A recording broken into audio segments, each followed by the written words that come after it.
ಕೋಲಾರ ತಾಲೂಕಿನ ಬೆಣ್ಣಂಗೂರು ಗ್ರಾಮದ ಘಟ್ಟಗಂಗಮ್ಮ ದೇವಿ ಪ್ರಥಮ ವರ್ಷದ ಕುಂಭಾಭಿಷೇಕ ಅದ್ದೂರಿಯಾಗಿ ನಡೆಯಿತು. ಶುಕ್ರವಾರ ಸಂಜೆ ಗೋಧೂಳಿ ಲಗ್ನದಲ್ಲಿ ಆರಂಭವಾದ ಧಾರ್ಮಿಕ ಕೈಂಕರ್ಯಗಳು ಕಲಶ ಸ್ಥಾಪನೆ, ವಾಸ್ತುಹೋಮ, ನವಗ್ರಹ ಆರಾಧನೆಯೊಂದಿಗೆ ಮುಂದುವರಿದು ಭಾನುವಾರ ಬ್ರಾಹ್ಮಿ ಮುಹೂರ್ತದಲ್ಲಿ ವಿಮಾನಗೋಪುರ ಕಲಶ ಸ್ಥಾಪನೆ, ಮೂಲದೇವರ ಹೋಮ, ದುರ್ಗಾಹೋಮ ಮತ್ತು ಮಹಾಮಂಗಳಾರತಿಯೊಂದಿಗೆ ಪೂರ್ಣಗೊಂಡಿತು. ಅಭಯಾರಣ್ಯದಲ್ಲಿರುವ ಘಟ್ಟಗಂಗಮ್ಮನ ದೇಗುಲ ಶತಶತಮಾನಗಳಿಂದ ಸಣ್ಣ ಗುಡಿಯಾಗಿದ್ದು ಸಣ್ಣ ಕಲ್ಲಿನ ಮೇಲೆ ಬರೆದ ರೇಖಾಚಿತ್ರದಂತಿತ್ತು. 2003ರಲ್ಲಿ ವಾರ್ತಾ ಇಲಾಖೆ ಅಧಿಕಾರಿ ಸಿಎಂ ರಂಗಾರೆಡ್ಡಿರವರು ಶಿವಾರಪಟ್ಟಣದಿಂದ ಗಂಗಮ್ಮನ ವಿಗ್ರಹವನ್ನು ತಂದುಕೊಟ್ಟು ಗ್ರಾಮಸ್ಥರಿಗೆ ದೊಡ್ಡ ದೇಗುಲವನ್ನು ಕಟ್ಟುವ ಸಂಕಲ್ಪ ಕೊಟ್ಟರು. ಅಂದಿನಿಂದ ದೇವಾಲಯ ಹಂತ ಹಂತವಾಗಿ ಮೇಲೇಳಲು ಆರಂಭಿಸಿದ್ದು ಕಳೆದ ವರ್ಷ ಪೂರ್ಣಗೊಂಡಿತ್ತು. ಕಾಡಿನಲ್ಲಿರುವ ದೇಗುಲದ ಭಕ್ತರಿಗೆ ಮೂಲ ಸೌಲಭ್ಯಗಳನ್ನು ಕಲ್ಪಿಸಲು ಅರಣ್ಯ ಇಲಾಖೆ ಅನುಮತಿ ನೀಡದಿರುವುದು ಸಮಸ್ಯೆಗೆ ಕಾರಣವಾಗಿದೆ. ಭಕ್ತರ ಬೇಡಿಕೆ ಈಡೇರಿಸುತ್ತಿರುವ ಗಂಗಮ್ಮನ ಬಳಿಗೆ ಮಕ್ಕಳು ಮದುವೆ, ಬೋರ್ವೆಲ್ನಲ್ಲಿ ನೀರು ಕೋರಿ ಹರಕೆ ಕೋರುವುದು ಸಾಮಾನ್ಯವಾಗಿತ್ತು. 12 ವರ್ಷಕ್ಕೊಮ್ಮೆ ನಡೆಯುವ ದೀಪೋತ್ಸವದಲ್ಲಿ ಸುತ್ತಮುತ್ತಲಿನ ಏಳೂರು ಜಾತ್ರಾ ಉತ್ಸವ ಮೂರ್ತಿಗಳು ಭಾಗವಹಿಸುವುದು ಸಂಪ್ರದಾಯವಾಗಿ ಬಂದಿದೆ. ನಗರಸಭೆ ಮಾಜಿ ಅಧ್ಯಕ್ಷೆ ಲಕ್ಷ್ಮೀದೇವಿ, ಕುರಿಗಳ ರಮೇಶ್, ಉಪಾಧ್ಯಕ್ಷೆ ಸಂಗೀತಾ ಜಗದೀಶ್, ಸದಸ್ಯರಾದ ಭಾಗ್ಯಮ್ಮ, ಜಯರಾಮ್, ಪಾವನ, ಜನಾರ್ದನ್, ಎಂವಿ ರಘುಚಿಟ್ಟಿ, ಪೂಜಾರಿ, ಗಂಗಪ್ಪ, ಮುಖಂಡರಾದ ಅಶ್ವತ್ಥಪ್ಪ, ಬಿಎ ದೇವರಾಜ್, ನಾಯಕರಹಳ್ಳಿ ಬ್ಯಾಟಪ್ಪ, ನಂಜುಂಡಪ್ಪ, ತೊಂಡಲ ವೆಂಕಟರಾಮಪ್ಪ, ಹೋಳೂರು ನಾರಾಯಣಸ್ವಾಮಿ, ಬೆಣ್ಣಂಗೂರು ಹನುಮಪ್ಪ, ವಿನಾಯಕ ಶ್ರೀನಿವಾಸ್, ಲಕ್ಷ್ಮಣ, ಪೊಂಬರಹಳ್ಳಿ ನಾರಾಯಣಸ್ವಾಮಿ, ಬಿಆರ್ ರವಿ, ಸಾಮಬಾಬು, ವಿಜಯಕುಮಾರ್, ಕಟಾರಿಪಾಳ್ಯ ಮಣಿ ಹಾಜರಿದ್ದರು.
ಜಯೇಂದ್ರವಾರಮಣ ಗೋವಿಂದೋ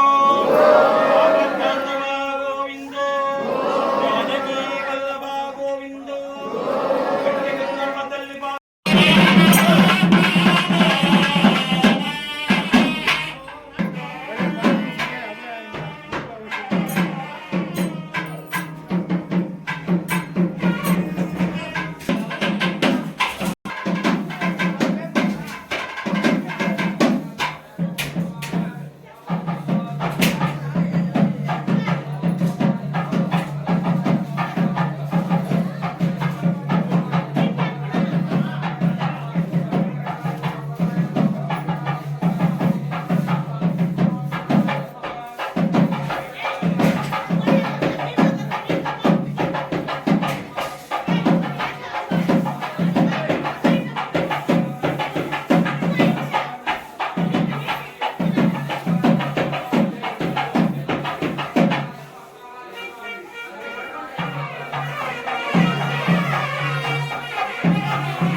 ಇದು ಪ್ರಾಚೀನ ಕಾಲದ ದೇವಸ್ಥಾನ, ಇವತ್ತಿನ ದೇವಸ್ಥಾನ ಅಲ್ಲ.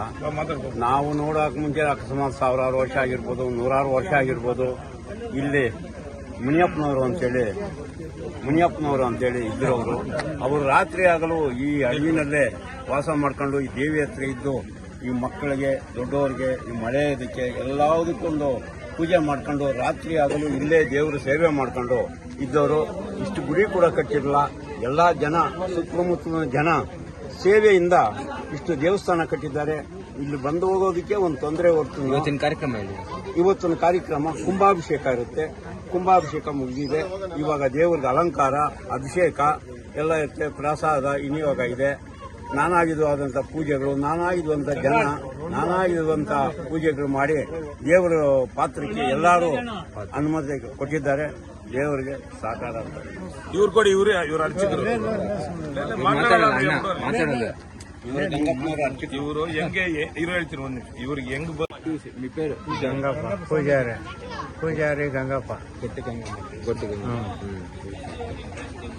ವಿಜಯ್ ಶ್ರೀ ಘಟ್ಟಗಂಗಮ್ಮ ದೇವಿಯ ಕುಂಭಾಭಿಷೇಕ ಮಹೋತ್ಸವದ ಪ್ರಯುಕ್ತ ಸ್ವಲ್ಪ ಜೋರಾಗಿ ಈ ದಿನ ಕುಂಭಾಭಿಷೇಕ ನಡೆಯುತ್ತಿರುತ್ತದೆ. ಸಾರ್ವಜನಿಕರು ಮತ್ತು ದಾನಿಗಳ ಸಹಕಾರದಿಂದ ಇಲ್ಲಿ ಕುಂಭಾಭಿಷೇಕ ಏರ್ಪಡಿಸಿರುತ್ತೆ. ಆದ್ದರಿಂದ ಭಕ್ತಾದಿಗಳು ಕೂಡ ಸ್ವಲ್ಪ ಕಡಿಮೆ ಇದ್ದಾರೆ, ಆದರೂ ಪರವಾಗಿಲ್ಲ ನಡೀತಾ ಇದೆ ಕುಂಭಾಭಿಷೇಕ. ತುಂಬಾ ಒಳ್ಳೆಯದಾಗುತ್ತೆ. ಈ ಕುಂಭಾಭಿಷೇಕ ಪ್ರಯುಕ್ತ ಇಲ್ಲಿ ತುಂಬಾ ರಾಜಕಾರಣಿಗಳು ಕೂಡ ಇನ್ವೈಟ್ ಮಾಡಿದ್ದೀವಿ, ತುಂಬಾ ಸಮಾಜ ಸೇವಕರಿಗೂ ಇನ್ವೈಟ್ ಮಾಡಿದ್ದೀವಿ. ಎಲ್ಲಾ ರಾಜಕಾರಣಿಗಳು ಬಂದಿದ್ದಾರೆ. ಆದ್ದರಿಂದ ಈ ಕುಂಭಾಭಿಷೇಕವನ್ನು ಯಶಸ್ವಿಯಾಗಿ ನಡೆಸಿಕೊಡ್ಬೇಕಂತ ಈ ಸಾರ್ವಜನಿಕರಲ್ಲಿ ಮನವಿ ಮಾಡಿಕೊಳ್ಳುತ್ತೇನೆ. ಕುಂಭಾಭಿಷೇಕ ಹೇಳಿ ಹೋಗ್ಲಿ ಸಾಕು. ಇದು ಘಟ್ಟಗಂಗಮ್ಮ ಅಂತ ಹೆಸರು ಬಂದಿದೆ ನಮ್ಮ ಡಿಸ್ಟಿಕ್ ಅಲ್ಲಿ. ಯಾಕಂದ್ರೆ ನಮ್ಮ ಕೋಲಾರ ತಾಲೂಕಲ್ಲಿ ನಮಗ್ ಗೊತ್ತಾಯ್ತು, ನಾವು ನಮ್ಮ ಬುದ್ಧಿ ಬಂದಾಗಿಂದ ಹಿಂಗೆ ಏನೋ ಗಡ್ಗಂಗ ಹೋದಾಮ ಅಂತ ಹೇಳ್ಬಿಟ್ಟು ನಮ್ಮ ವಿಜಯ್ ಇದೆ.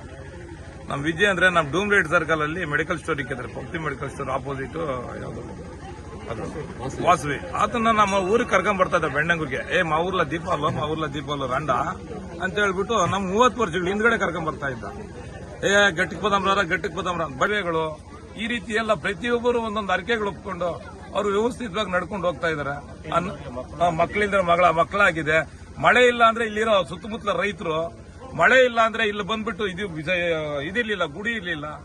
ಅವಾಗ ಏನ್ ಮಾಡಿದ್, ಮಳೆ ಬಂದು ಅವತ್ ಬಂದು ದೀಪ ಆಡಿಸ್ಬಿಟ್ಟು ಸ್ವಾಮಿ ಇಲ್ಲಿ ಮಳೆ ಇಲ್ಲ ಅಂತ ಕೇಳಿದಾಗ ಇವಾಗ ಇಲ್ಲೇ ಒಬ್ಬ ರೈತರು ಹೇಳ್ತಾ ಇದ್ರು, ಅವ್ರು ಹೇಳ್ತಾ ಇದ್ರು ಹಿಂಗೆ ಮಳೆ ಸುರಿತಾ ಇತ್ತು ಹೇಳ್ತಾ ಇದ್ರು. ಬಟ್ ಇವೆಲ್ಲ ನಮ್ಗೆ ಇಲ್ಲಿ ಬಂದ ಮೇಲೆ ಪ್ರತಿಯೊಂದು ನಮ್ಗೆ ಗೊತ್ತಾಗ್ತಾ ಐತೆ.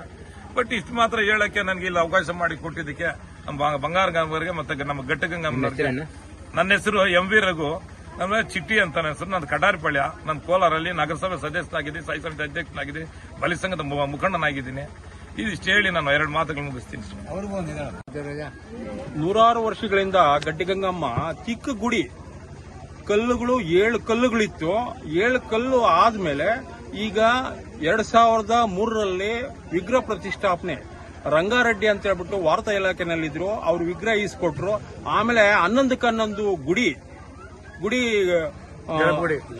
ಗರ್ಭಗುಡಿ ಮಾತ್ರ ನಿರ್ಮಾಣ ಆಯ್ತು. ಆಮೇಲೆ ಈ 48 ದಿವಸ ಮಂಡಲ ಪೂಜೆ ಆದ್ಮೇಲೆ ಚಪ್ರ ಹಾಕಿದ್ವಿ. ಚಪ್ರ ಹಾಕದ ಮೇಲೆ ಭಕ್ತಾದಿಗಳು ಲೆಕ್ಕನೇ ಇಲ್ಲ, ಸುತ್ತಮುತ್ತ ಹಳ್ಳಿಗಳಿಂದ ಬಂದು ಆಮೇಲೆ ಇದ್ಕೊಂಡು ನಾನು ಚಪ್ಪಡಿಗಳು ಕೊಡಿಸ್ತೀವಿ. ಈ ಬಿಸಿಲು ಬೇರೆ. ಅವಾಗ ಡಿಸೆಂಬರ್ 16ರಲ್ಲಿ ಪ್ರತಿಷ್ಠಾಪನೆ ಆಯ್ತು 2023ರಲ್ಲಿ.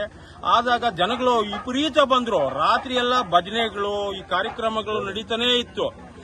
ಅದ್ರ ಪ್ರಯುಕ್ತ ನಡ್ಕೊಂಡು ಬರ್ತಾ ಇದೆ. ನಮ್ಮ ತಾತ ಒಬ್ರು ಇಲ್ಲೇ ಪೂಜೆ ಮಾಡ್ಕೊಂಡು ಇದ್ದೋಗಿದ್ರು. ಅದಾದ ಮೇಲೆ ಅವ್ರ ಮಗ ಗಂಗಪ್ಪನವರು ಅದೇ ತರ ಮುಂದುವರ್ಸ್ಕೊಂಡು ಹೋಗ್ತಾ ಇದ್ದಾರೆ. ಈಗ ವಿಮಾನ ಗೋಪುರ ಕಟ್ಟಿ 5-6 ವರ್ಷ ಆಯ್ತು. ಅದು ಕುಂಭಾಭಿಷೇಕ ಮಾಡಕ್ಕೆ ಆಗಿಲ್ಲ. ಈಗ 108 ಕಳಶ ಮಡಗಿ ಕುಂಭಾಭಿಷೇಕ ಕಾರ್ಯಕ್ರಮ ನಡೀತು. ದುರ್ಗಾ ಹೋಮ, ಗಣಪತಿ ಹೋಮ, ನವಗ್ರಹ ಶಾಂತಿ ಹೋಮ, ಎಲ್ಲಾ ಕಾರ್ಯಕ್ರಮಗಳು ಹೋಮಗಳು ಆಯ್ತು. ಈಗ ಅಭಿಷೇಕ ಕಾರ್ಯಕ್ರಮ ನಡೀತಾ ಇದೆ. ಅಭಿಷೇಕ ಆದ್ಮೇಲೆ ಮಹಾಮಂಗಳಾರತಿ, ತೀರ್ಥ ಪ್ರಸಾದ, ಊಟದ ವ್ಯವಸ್ಥೆ ಇದೆ. ಎಲ್ಲ ಭಕ್ತಾದಿಗಳು ಮಾಡ್ಕೊಂಡು ಹೋಗ್ಬೇಕಾಗಿ ವಿನಂತಿ.